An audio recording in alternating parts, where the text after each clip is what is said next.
You know, HPLC columns should last you a really long time. A good column should last you thousands of injections.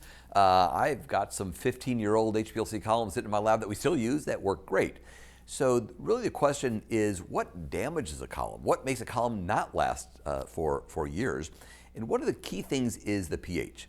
Now let me add one statement. We're talking about the pH of the mobile phase. I don't care about the pH of your sample. I don't care your pH, your sample's pH 0, pH 14, because you're injecting maybe 5 microliters into this 1 or 2 milliminute stream, and it will immediately take the pH of the buffer of the mobile phase. So I really don't care about the pH of the sample unless it's something really extreme like you're analyzing pure sulfuric acid. Yeah, you got me on that one. You're going to damage the head of the column, pure sodium hydroxide. But short of that, I don't care if you got some sample and has done some tryptic acid digest at a pH of 1 or at a pH of 12. That does not affect the chromatography at all. So if we think about what the column is really 2 parts. It's silica. So we have got a silica matrix, the little particles of silica, and bound onto that surface is the chemistry. Typically C18s are bound onto it.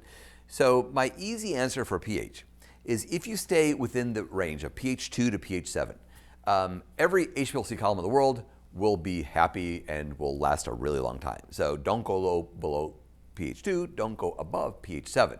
That is a good general statement. Now I'm going to modify that a little bit, but let's start with that one.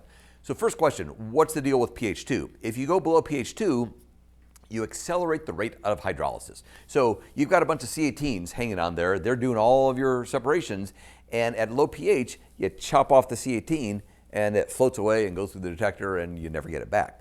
So very, very low pHs, we start to chop off the C18s and we start to lose capacity of the column. So you can, in my opinion, you could cheat on the low end. If you're a little below pH 2, you're going to be fine, but you do want to watch that. Now, going above pH 7, silica itself will be dissolved, is soluble above pH 7. So if you look at the solubility of silica, it's like pH 1, 2, 3, 4, 5, 6, 7, 7.1, 7.5, 8.0. It really goes into solution. So you're literally dissolving your column when you go above pH 7. So easy answer, stay between 2 and 7 and you'll never damage a column. Okay, so now you want some more specifics? You want the exceptions?